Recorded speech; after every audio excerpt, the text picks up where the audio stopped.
Salut les bien-aimés en Jésus-Christ et bienvenue à WIFNU. Nous nous encourageons dans la parole de notre Seigneur Jésus-Christ. On continue avec 2 Corinthiens chapitre 12. Si vous êtes nouveau, considérez à abonner. Lisons ensemble. Il faut se glorifier. Cela n'est pas bon. J'en viendrai néanmoins à des visions et des révélations du Seigneur. Je connais un homme en Christ qui fut, il y a 14 ans, ravi jusqu'au 3e ciel. Si ce fut dans son corps, je ne sais. Si ce fut hors de son corps, je ne sais. Dieu le sait. Et je sais que cet homme, si ce fut dans son corps ou sans son corps, je ne sais, Dieu le sait, fut enlevé dans le paradis et qu'il entendit de paroles ineffables qu'il n'est pas permis à un homme d'exprimer.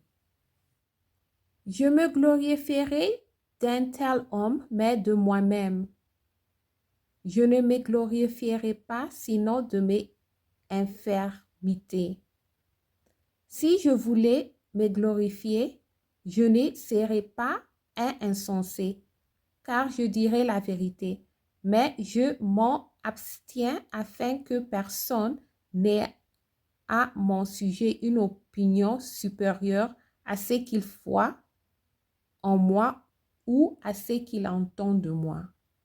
Et pour que je ne sois pas enflé d'orgueil à cause de l'excellence de ces révélations, il m'a été mis une échade dans la chair, un ange de Satan pour me souffleter et m'empêcher de m'enorgueillir.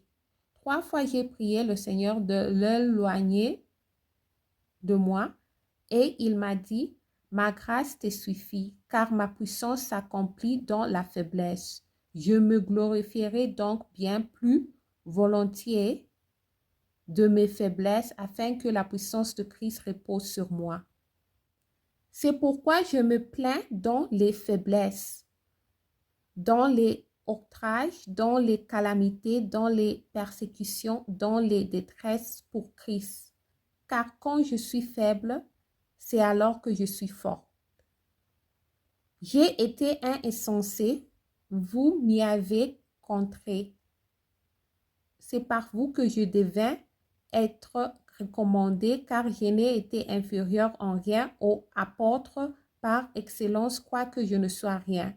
Les preuves de mon apostolat ont éclaté au milieu de vous par une patience à toute épreuve, car des signes, des prodiges et des miracles. En quoi avez-vous été traité moins favorablement que les autres? Église, sinon on sait que je ne vous ai point été à charger. Pardonnez-moi c'est tort. Voici, pour la 3e fois, je suis prête à aller chez vous et je ne vous serai point à charger, car ce ne sont pas vos biens que je cherche, c'est vous-même. Ce n'est pas en effet aux enfants à amasser pour leurs parents, mais aux parents pour leurs enfants. Pour moi, je dépenserai très volontiers et je me dépenserai moi-même pour vos âmes. Du séché en vous aimant, davantage être moins aimé de vous. Soit je vous ai point été à charger, mais en homme astucieux, je vous ai pris par ruse. Ai-je tiré du profit de vous par quelqu'un de ceux que je vous ai envoyés?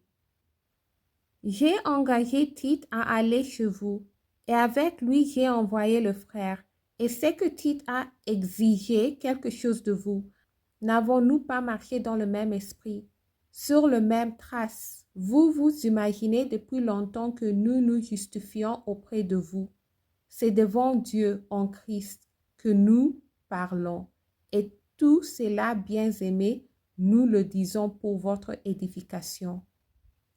Car je crains de ne pas vous trouver à mon arrivée tel que je voudrais, et d'être moi-même trouvé par vous tel que vous ne voudriez pas. Je crains de trouver des querelles, de la jalousie, des animosités, des cabales, des médisances, des calomnies, de l'orgueil, des troubles. Je crains qu'à mon arrivée, mon Dieu ne m'humilie de nouveau à votre sujet et que je n'ai à pleurer sur plusieurs de ceux qui ont péché précédemment et qui ne se sont pas repentis de l'impurité, de l'impudicité et des dissolutions auxquelles ils se sont livrés. Merci d'avoir lu ensemble. On continue avec le dernier chapitre de 2 Corinthiens demain. Si vous êtes nouveau, considérez à abonner. Restez en Jésus-Christ et shalom.